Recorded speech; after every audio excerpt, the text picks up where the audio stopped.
If you've ever stayed in a situation because you thought, what would people say? This episode is for you. Because of the fear of being labeled difficult or disrespectful can feel more terrifying than the pain itself. Many women choose to remain in situations that keep breaking them each day, making them lose sight of who they are piece by piece. Hello everyone, I'm Kemdy Achike. Welcome to Echoes of Kemdy, where we find the depth in every experience. In today's video, we are diving into the fear of being an outcast in Nigeria and what it costs. By the end of this video, you would understand how social exile is used to control women and what it silently costs families and society. This video is for a Nigerian woman who is torn between peace and family expectation. We are told that home is your safest place, but for a lot of people, home is a quiet war zone where surviving means shrinking, enduring, and staying silent. And the most terrifying thing is this: sometimes the only way to live is to live. But in our culture, living isn't treated like survival. It's treated like rebellion. So the question becomes, what do you do when the thing that is breaking you is the very thing everyone expects you to protect? Because once you step out of that role, once you choose peace, choose your life, choose your children's future, there is a price. Not in money, in belonging.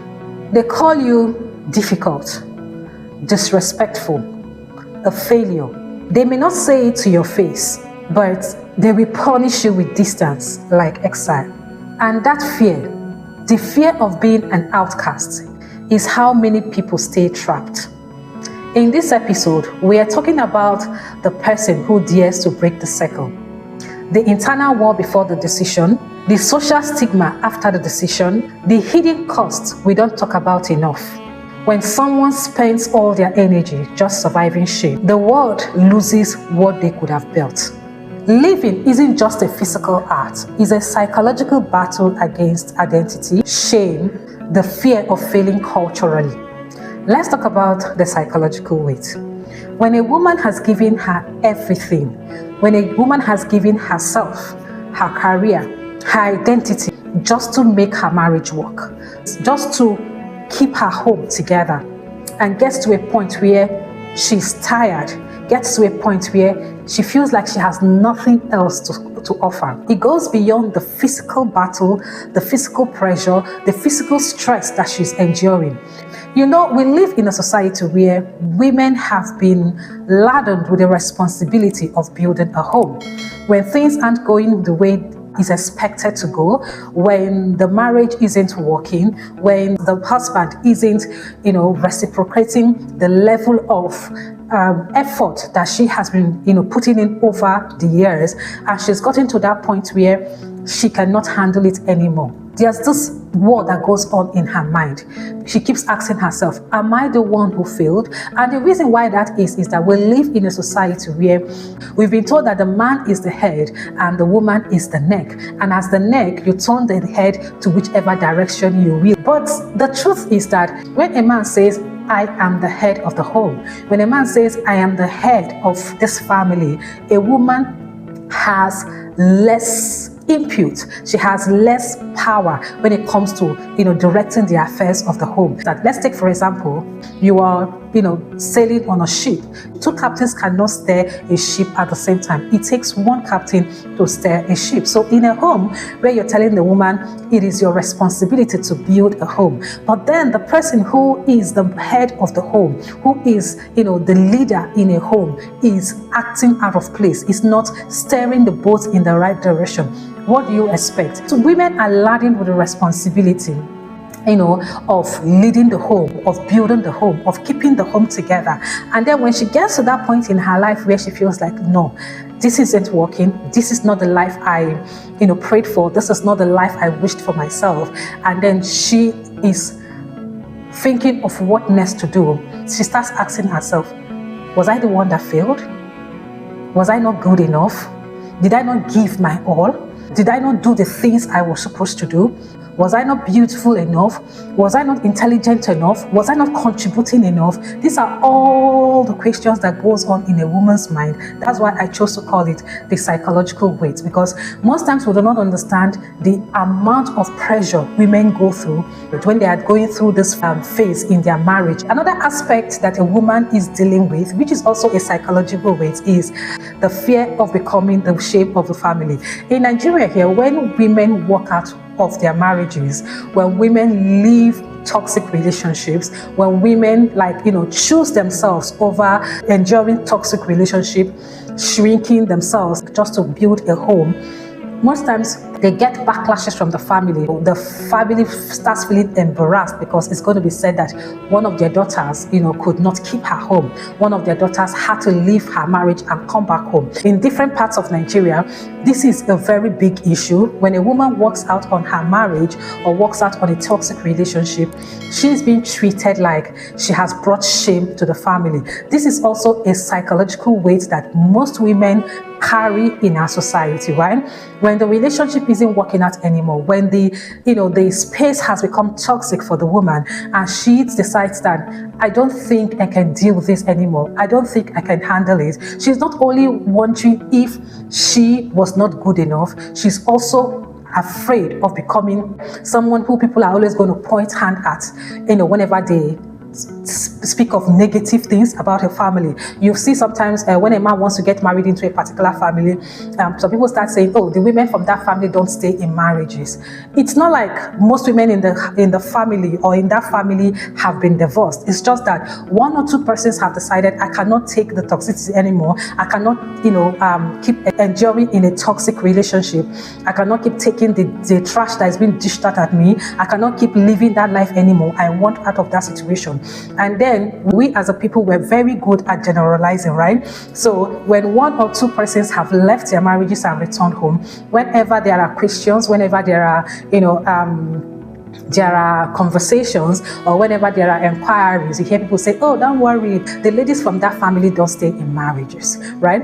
I've heard that so many times, where you hear, people telling you, people from so-so family, from so-so kindred, or from so-so clan, they don't stay in marriage. So if you're going there to get married to one of their daughters, have it at the back of your mind that your marriage is not going to last, right? So as a result of these kind of conversations, as a result of this kind of labels, most families do not want their daughters to bring shame to them by leaving toxic relationships, right? They would rather you stay there and endure than come back home. And then because you know as a daughter that your families do not like their daughters coming back home, you're scared, okay? As a daughter, you're scared of being the shame of the family. You would rather stay there and battle whatever it is that you're dealing with there than to come back home and face reality.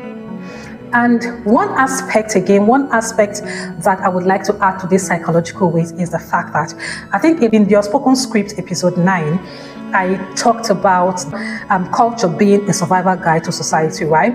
Now, in that survival guide, I talked about the girl child not having access to education or, being thought to build a life for herself, in the sense that not being equipped to build a life for herself, right?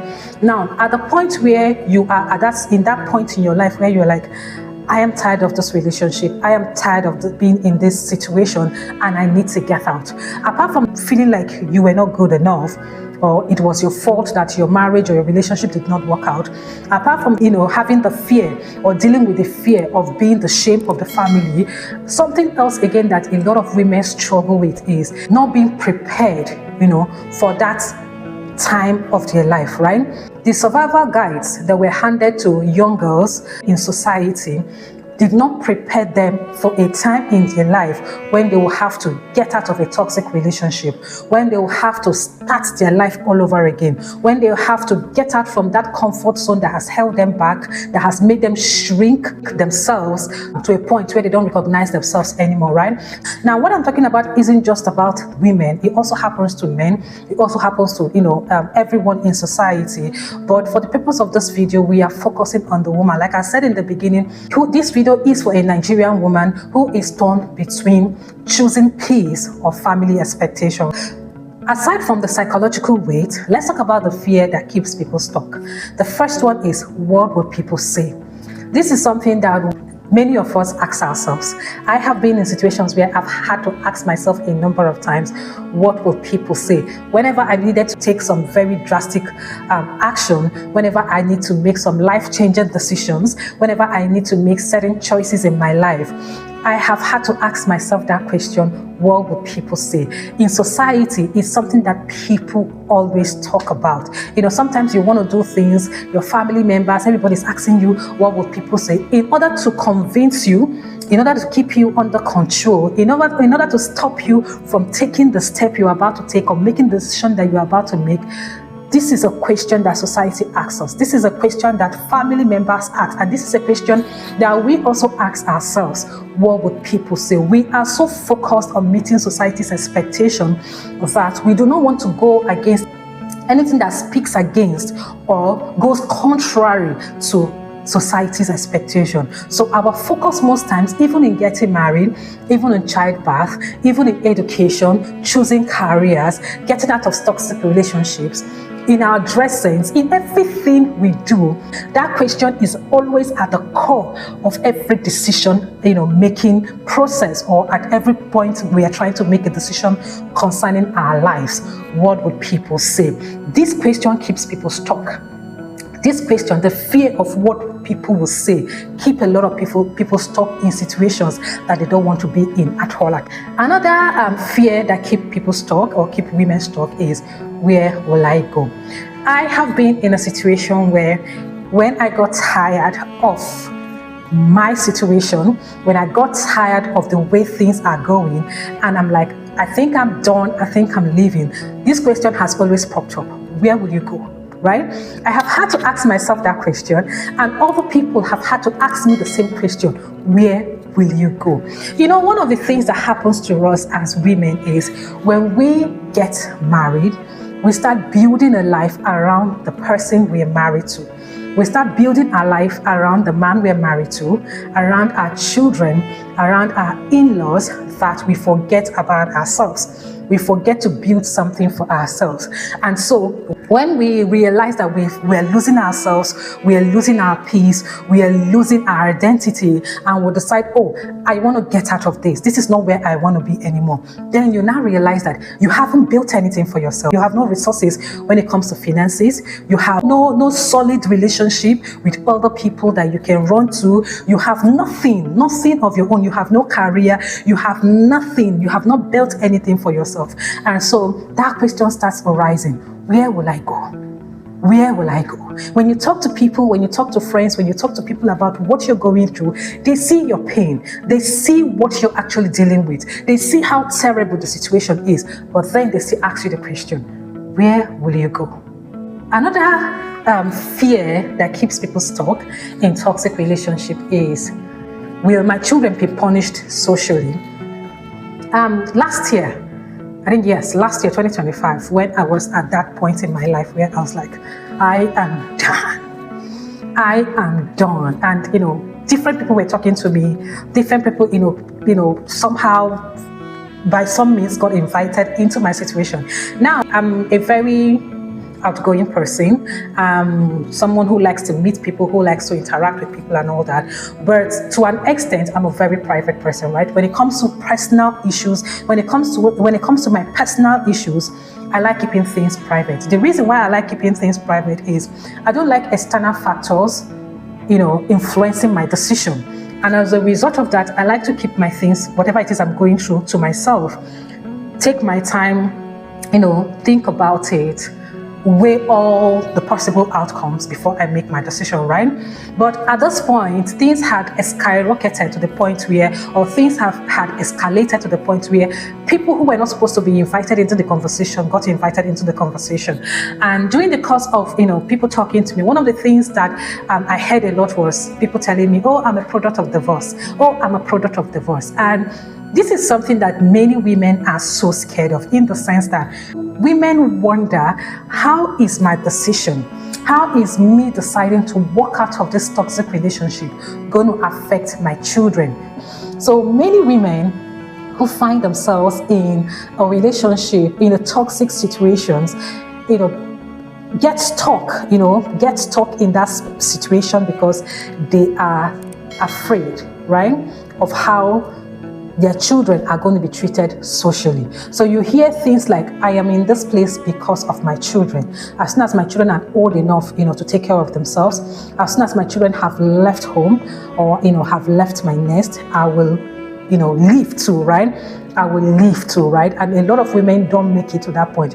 And even those who make it to that point become so broken that they cannot get out of that situation anymore. It becomes their life, it becomes their identity, it becomes all that they know. Let me share a quick story with us. I think back in the years, I would not want to mention the year specifically because I don't want people who know me to know who I'm talking about. And I'm also going to change the name of the person I'm talking about. I'm going to call her Evelyn, right? Years ago, back in the years when I was still in school, I had this friend. She was like a childhood friend. We didn't really grow up in the same community, but we went to the same school, right? So we became friends right from secondary school. Later on in the university, she was getting married. She got married quite early. And one of the days we were talking, and she was telling me that she plans to have 7 children. And I was in my head, I couldn't make sense of why a young girl of that age, beautiful and everything, in this time and age, this was years ago, but to us at that time, we felt like we're living in a civilized world. And at that time, when a woman says she's going to have 7 children, for me, it sounds like, are you okay? My mom had 5 children, and even that 5 children, as far as I was concerned, as a child, was too much, right? So why would you want to have 7 children? And, looking at it from a perspective of someone who didn't really think she was going to get married or she was going to have children, it didn't make sense for me for a young girl my age like that to be telling me, oh, she's planning to have 7 children. And so I asked her, why would you want to have 7 children? Then she didn't even have 1 yet. And she told me that the person she was getting married to is from a polygamous home. And she knows that there is every possibility that sometime the course of their marriage, he might be taking a second wife. And she wants to have children who can fight for her. She wants to have children who can, stand for her, take her side and all of that. My light is back on. I don't know what happened to my light. It just went off, but it's back on. But anyway, we had that conversation and I supported her as I usually do, even though I didn't agree with it and it didn't make any sense to me, right? And then, years down the line, she had children. But, there was a time when I think I came to visit her in her business place and we were talking. Then I was about getting married, but I wasn't married then. And we were talking and she told me that she was very unhappy.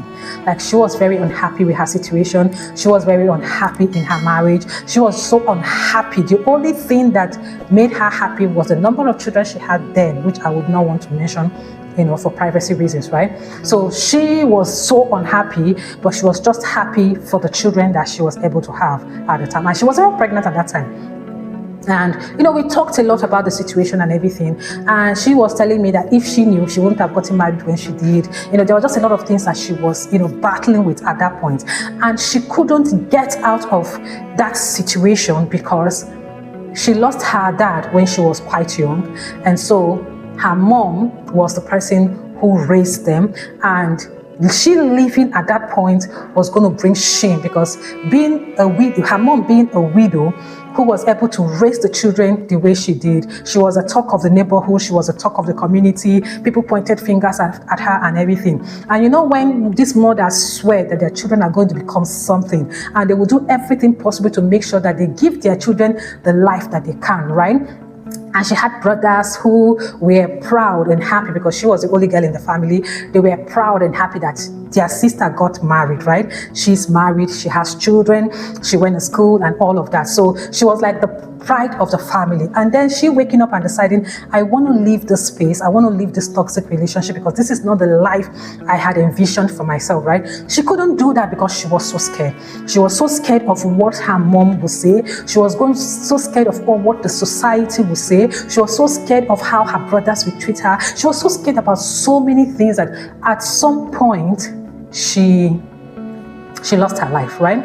she didn't make it. She didn't make it. She lost her life at some point because of all of the situations, which I wouldn't want to get into the details. But sometimes I look back and I ask myself, what would have happened to this lady?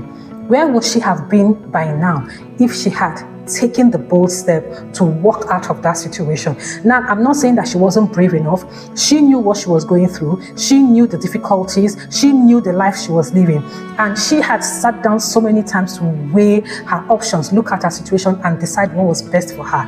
And like every other woman, she had decided based on what she thinks is best for her children, right? She wasn't thinking about herself. She was only thinking about her children, the future of her children. She didn't want to become an outcast. She didn't want to bring shame to the family. She didn't want to, be labeled a single mom, or her children labeled a product of divorce. So she decided to stay. And the bitter truth about it, or the most painful aspect of it, is that she didn't make it, right? At least I know about 3-4 people who lost their lives in a toxic relationship, right? In a toxic situation, because they were thinking about their children. They were thinking about what society would say. They were thinking about how family would treat them, how family would see them. They were thinking about not bringing shame to their family. They stayed and did not make it, right? These women, lost their lives at their prime, right? When they were still vibrant, when they were still youths, they still had a whole life ahead of them. They still had visions, they still had dreams and all of that. They lost their life trying to, because they were thinking of how society will view them. They were thinking of what people will say. They were thinking about how children will be treated. Now, there are a couple of other people that I have come across, and I'm sure if you're watching this video, you might have come across people like that. So there was this particular lady. Let me just, give you a bit of her story without really mentioning details. A few years ago, she was getting married. And when I met her, I learned that, the dad had walked out on the mom many years ago. I think they were still little. I don't know how many children the mom had, but when they were quite young, the dad had walked out. Things were not going well. Financially, they were struggling. Things were difficult and all of that. And the daddy just woke up one day and walked away. Left them, no information, no address, no explanation, nothing. He had just left, right? And left the mom with the responsibility of raising these children. And this woman did everything she could. She sent them to school, she fed them, she did everything she could to make sure that they had a good life. And not, a few years ago, she was getting married and the father appeared from nowhere. I didn't know how he got to know she was getting married. I didn't know how he got to know and get the information. I don't know whether he kept a tab on them or what exactly happened, but somehow he found out that the daughter was getting married and he came and he demanded his rights, right? He said he was the father, he has rights and all of that. And the funny thing is, after this man abandoned his responsibility, physically, financially, and emotionally, when this man came back and when she was getting married and demanded that he has to get his rights, or his what he's entitled as a father, the family of the man supported the man, right? The family of the man who walked away over 20 years ago supported the man when he came back and demanded for for his rights, right? They said you cannot take away the role of a father. You cannot take away the place of a father. They didn't ask how he contributed to the upbringing of these children. They didn't ask how he supported them financially, emotionally, physically, and all of that. Nobody was interested in that conversation. All they cared about was that he was the father and he is back, and that is all that matters, right? It was so painful, watching this scenario unfold. Not too long ago, I think about a few weeks ago, I came across a video on TikTok where a lady was asking similar questions. She said the father abandoned the mom when she was a baby, right? And the mom did everything possible to raise her, and then she lost the mom. And then recently the father has been reaching out, because she said when she was quite younger, she did everything possible to connect with the father, because the father remarried, started a new family and all of that. And when she found out who her father was, she did everything possible to rekindle their relationship and all of that. But the father outrightly told her that he didn't want to have anything whatsoever to do with her. And then, she focused on her life and everything. Recently, I think about 2 years ago, 3 years ago, the father started reaching out. He's sick. He's old, he's sick. asking for forgiveness and all of that. And the father's family members, including her mom's sisters, are asking her to forgive, asking her to ignore the past, asking her to let go of everything that has happened. And then she's asking, where was he when I needed him physically, financially, emotionally? He told me with his own mouth that he didn't want to have anything to do with me. He didn't want me around him. He didn't want me anywhere close. All of a sudden, he's old, he's sick, he's fragile, and then now he needs me. What about me, right? What about me? This is always like the situation. Most times you see that these fathers, they abandon their responsibilities, they abandon their responsibilities, and leave everything to the woman to figure it out, right? These women are laden with the responsibility of, they are laden with the responsibility. They have to carry the burden of, raising the children single-handedly, right? And sometimes because of the fear, because of the struggle they know they are going to face, because of the fear of, how they are going to struggle by themselves raising these children, they decide to stay in a toxic relationship. Even though they know that this could cost them their life, even though they know that this is a very unpleasant space to exist in, but because of the fear of abandonment by the father of their children, they would decide to stay in the relationship. Don't get me started on the systematic trap that comes as a result of a woman deciding to break the cycle. One of them is housing. There was this thing I noticed sometime last year when I was looking for a house, when my ex locked me out of the house and I had to start looking for my own place to stay in. One of the questions that most landlords were asking was, where is your husband? Where is your husband? Like, if you don't have a husband, you can't get a house. Now, this is not just for single moms. This happens to single ladies too. As a single lady, if you're not married and you're coming to get a house by yourself without a man, most landlords are very skeptical. When I say most, I'm talking about most. I'm not talking about some. I'm talking about most landlords. I can't give you statistics, but I have seen it. Like, if I had visited 10 houses, at least out of that 10, 7 landlords asked me, where is your husband, right? Because to them, they feel like a woman without a husband is someone who cannot be controlled. A woman without a husband is someone who cannot be tamed. A woman without a husband is wild, right? She is independent and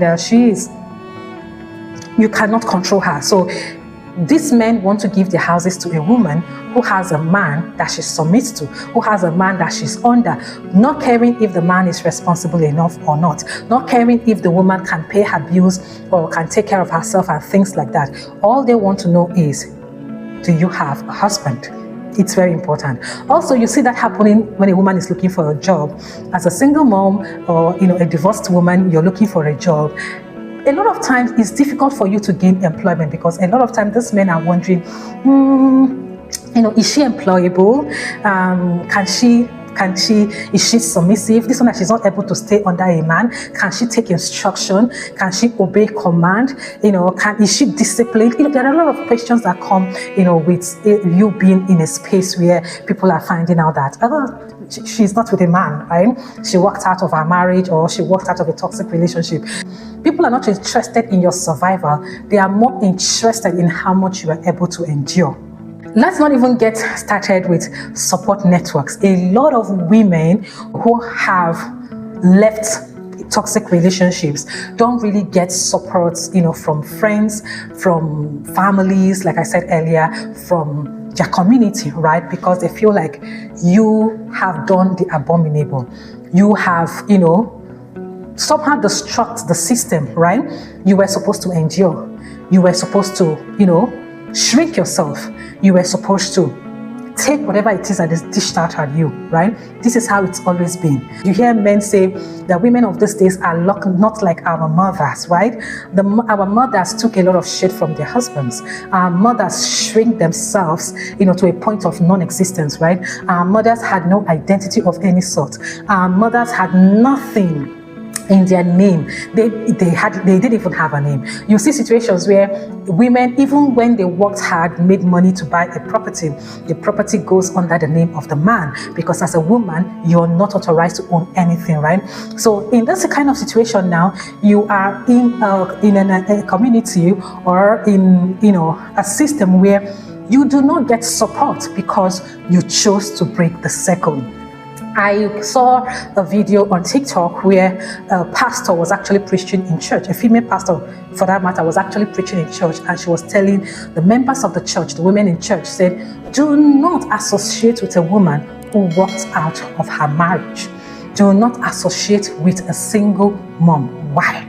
Because she can easily influence you, right? So if you are a woman, a wife, a mother who is in a toxic relationship, and you saw another woman, a fellow woman, walk out of a toxic relationship, there's every possibility that you're going to start looking at it and say, if this woman can do this, that means I myself can do it, right? So because they don't want you to start thinking in that aspect, they tell you, don't associate with women like this, okay? They are going to influence you and make you go to hell. They're going to influence you and, destroy your marriage. Hold on to that marriage. Hold on to that man. That is your identity, right? That is your ticket to eternal life in heaven, right? So I listened to this woman tell the women, the members of the church, do not associate with a woman who has taken the bold step to walk out of a toxic relationship. And with this kind of admonition, with this kind of instruction, with this kind of advice coming from a respected woman from a pulpit, right? From a pulpit of a church, right? Which means that she's speaking under the anointing of God, right? You experience a lot of isolation as a woman from family members. Trust me, as a woman who have decided to walk out of a toxic relationship, a lot of women in your family are living in toxic relationship, right? They are dealing with the same situation that you are walking out of. And so they are going to isolate you because they feel like we are all supposed to be in this together. Why are you walking away? Women from your exes, part of the family, sisters, cousins, people from that part of the family, instead of saying, oh, we are sorry for what our brother or our son is doing to you, they are going to isolate you, right? They are going to want to stay away from you because they feel like you're bringing shame to their family. Now, the society, friends, colleagues at work, if you're someone who is working, friends from the neighborhood, everybody is want to isolate, want to stay away from you because they don't want to be seen as friends with someone who could not manage her home, friends as someone who could not keep a man, right? Most women want to be seen as a woman that is capable of keeping a man. So for you to walk away means that you are not capable of keeping a man. And so nobody wants to identify with you. Nobody wants to deal with you. Everybody will be like, they're just looking at you from a distance and like, hey, how are you? Hope you're fine. Nobody really wants to interact with you on a deeper level. Nobody wants to associate with you because they don't want anybody to start looking at them and you as if you guys, they said two, birds of the same feather flock together, right? So that ideology, birds of the same feather flock together, will make them, if people see me with her too much, they will think we are the same kind of person. They will think we think alike, they will think, we're doing the same things, if that makes sense. In the Unspoken Script, episode 9, I talked about the lack of economic contribution when women are raised to be servers instead of builders. I'm going to be talking about loss of capacity in terms of production versus consumption. My light keeps going off and coming on. I don't just get it. I don't get you. I don't get what's going on with you. Please respect yourself. The thing that we don't understand is when we're talking about production, we're talking about building capacity, like skills, income, stability, leadership, right? I have seen conversations where they say women are not leaders by nature. That's a different conversation for a different day. I have heard people, say, like with all confidence, that women are not leaders by nature. Women are created to nurture. Women are created to nurture, while men are created to lead. And then when we talk about consumption, we're talking about surviving day to day under pressure with nothing to create, right?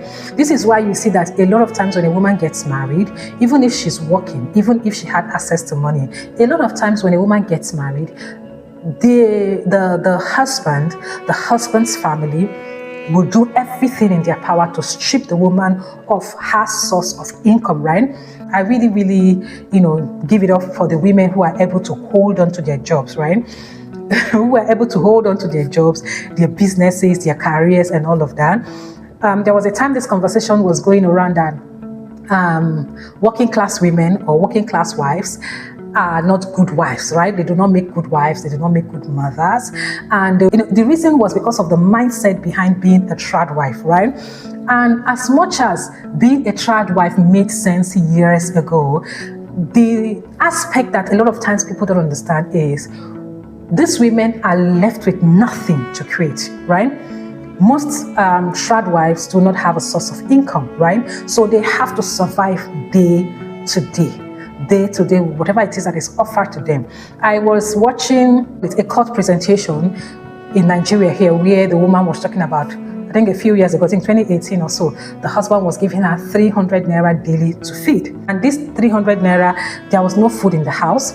There was nothing, like you know how you have foodstuffs and everything, there was nothing in the house. So if you wanted to cook rice, jollof rice, it's from this 300 naira, you will buy the rice, you will buy the oil, you will buy the pepper, you buy everything you need to cook the rice, right?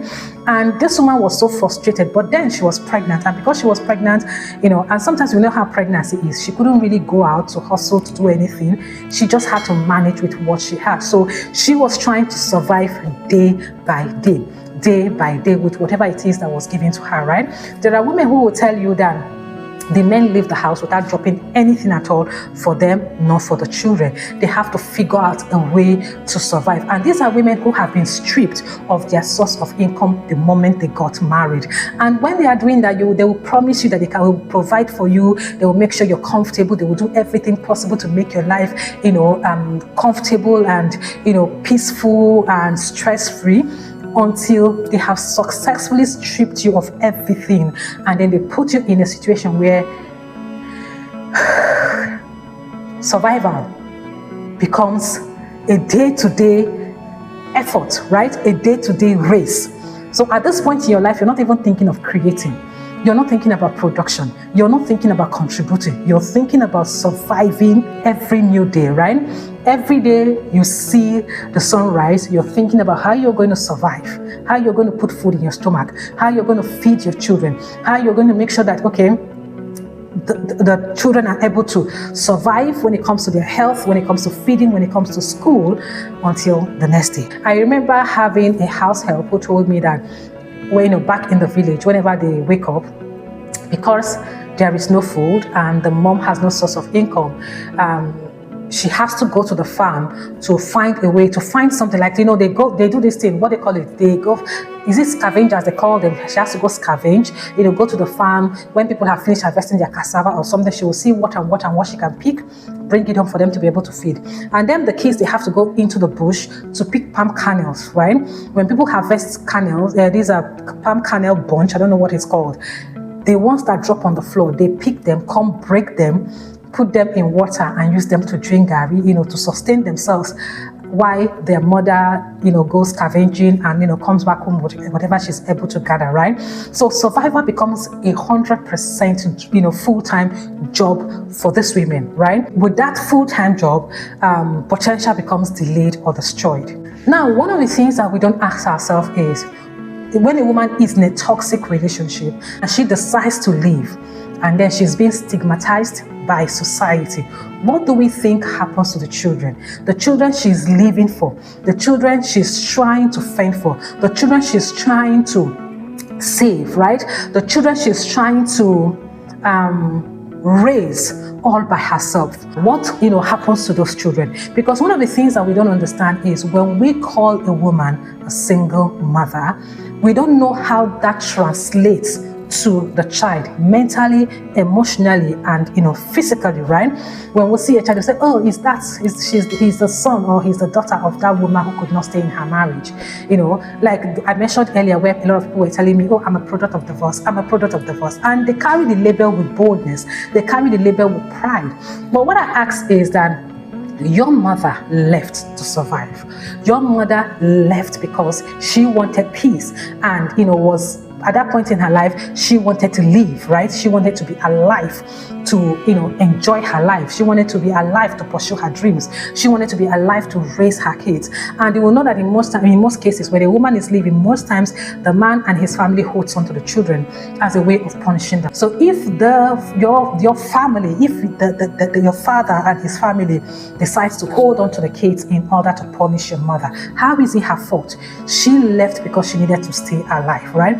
But then we stigmatize these women and we call them single moms. We call the children products of divorce. And then these children grow up with this identity. These children grow up with this label.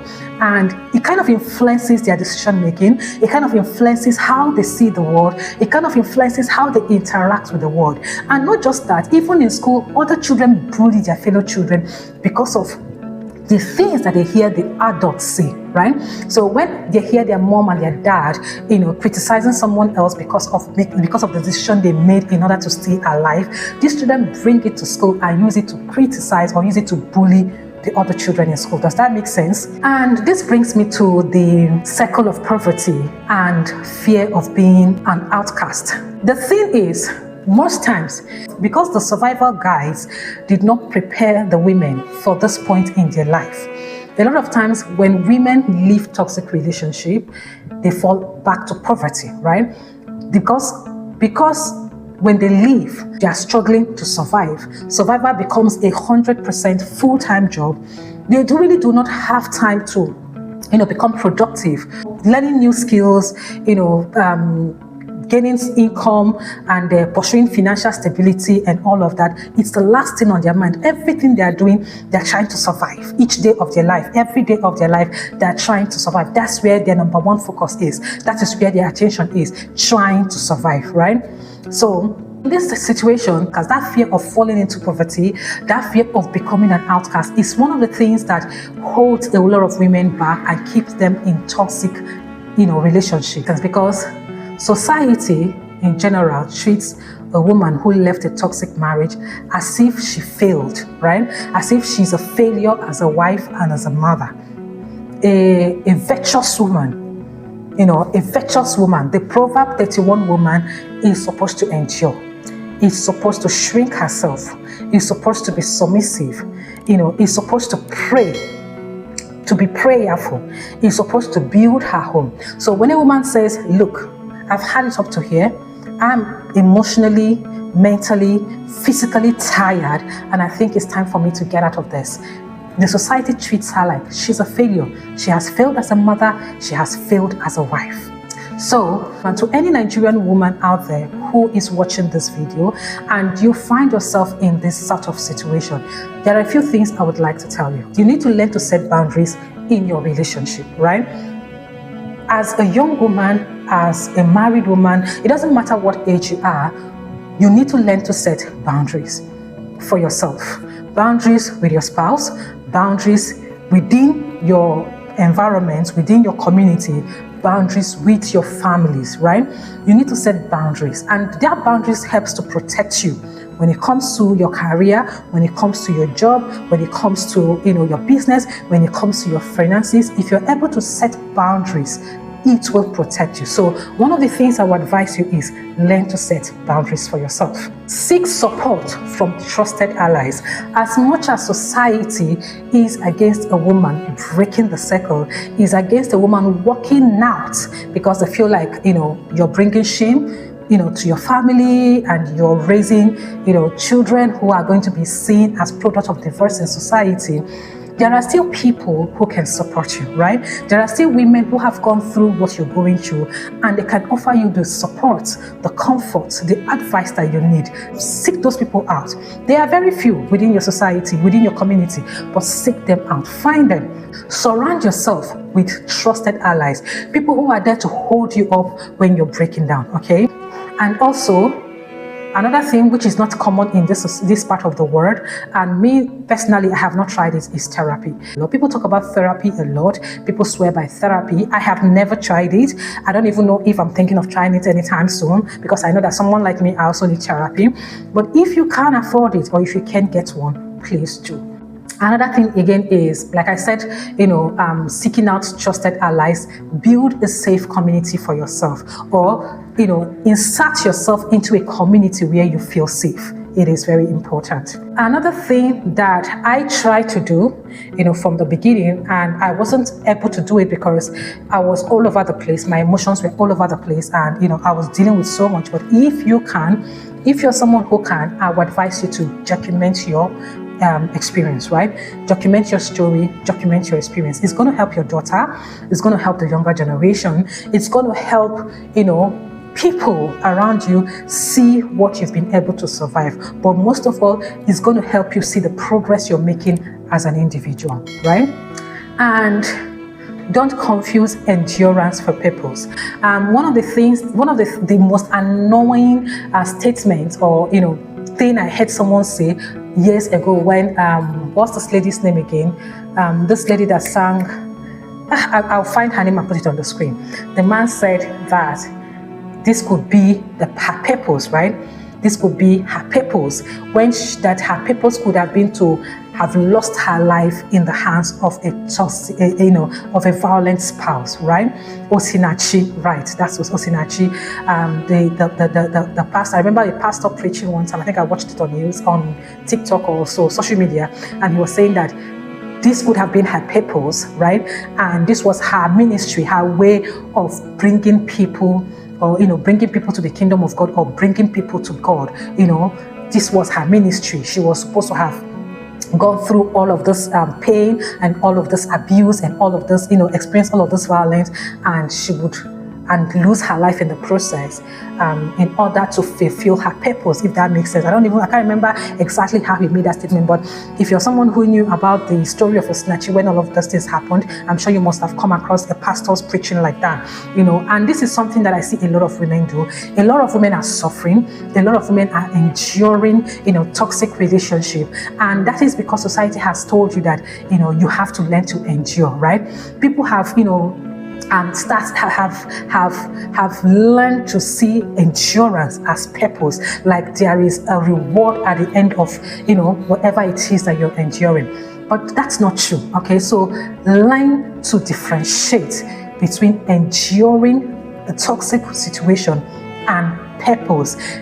When you talk about purpose, you're talking about there is a purpose for something. Let's assume right now that you want to save for a particular thing, like you want to save for a particular thing. Maybe you want to save for a car, you want to save for a laptop, you want to save for something very important, and you deprive yourself of certain things, certain pleasure in order to save that thing. You are actually going through that for a purpose, right? But then when you are enduring abuse, enduring emotional manipulation, financial abuse, and all of that, there is no purpose to it, right?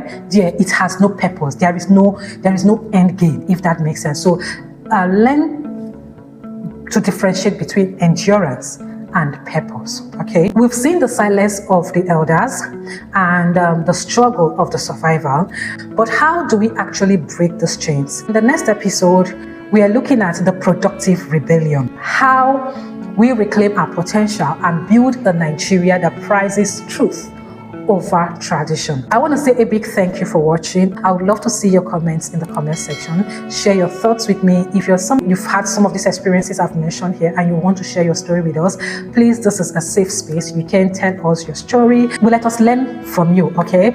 I would love to engage with you. I would love to hear your thoughts in the comment section. Anyway, until I see you in the next one, don't forget to subscribe to this channel, give this video a thumbs up, and share if you can. Bye.